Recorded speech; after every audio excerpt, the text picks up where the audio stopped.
अस्सलाम वालेकुम friends. Class पहिरें जो सबक नाम पढ़ंदासीं। हिकु हिकु लफ़्ज़ करें शुरू करियूं था। सबक नाऊं बाग़ जो सैर। आऊं ॻोठ में रहंदी आहियां। ॻोठ जे भरिसां हिकु बाग़ आहे। आचर जे ॾींहुं आऊं ऐं अदा सलीम बाबा ऐं अम्मा सां गॾिजी बाग़ घुमण वियासीं।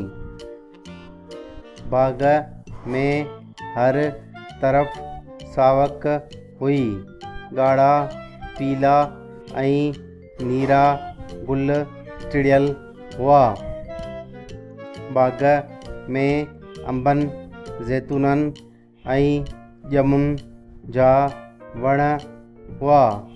वणनि ते पखी मिठियूं मिठियूं ॿोलियूं ॿोले रहिया हुआ।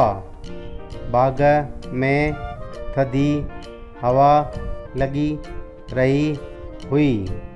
कुझु देरि असीं वण जी छांव में वेही रहियासीं।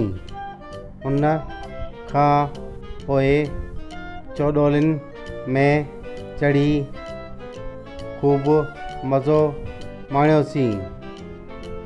बाग़ जे भरिसां पाणीअ जो हिकु तलाउ हो। उन में पखी तरी रहिया हुआ।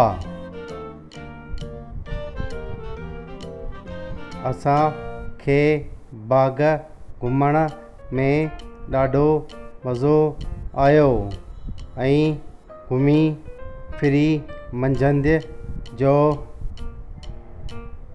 घर मोटी आयासीं। शुरू करियूं था। सबक नाऊं बाग़ जो सैर। आऊं ॻोठ में रहंदी आहियां। ॻोठ जे भरिसां हिकु बाग़ आहे।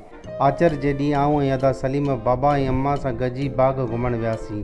बाग़ में त हर तरह सावक हुई। ॻाढ़ा पीला ऐं नीरा गुल टिड़ियल हुआ। बाग़ में अंबनि ज़ैतूननि ऐं ॼमुनि जा वण हुआ। वणनि ते पखी मिठियूं मिठियूं ॿोलियूं ॿोले रहिया हुआ। बाग़ में थधी हवा लॻी रही हुई। कुझु देरि असीं वणनि जी छांव में वेही रहियासीं। उन खां पोइ चोॾोलिनि में चढ़ी ख़ूब मज़ो माणियोसीं। बाग़ जे भरिसां पाणीअ जो हिकु तलाउ हो। बाग़ जे भरिसां पाणीअ जो हिकु तलाउ हो। उन में पखी तरी रहिया हुआ। असांखे बाग़ घुमण में ॾाढो मज़ो आयो ऐं घुमी फिरी मंझंदि जो घर मोटी आयासीं।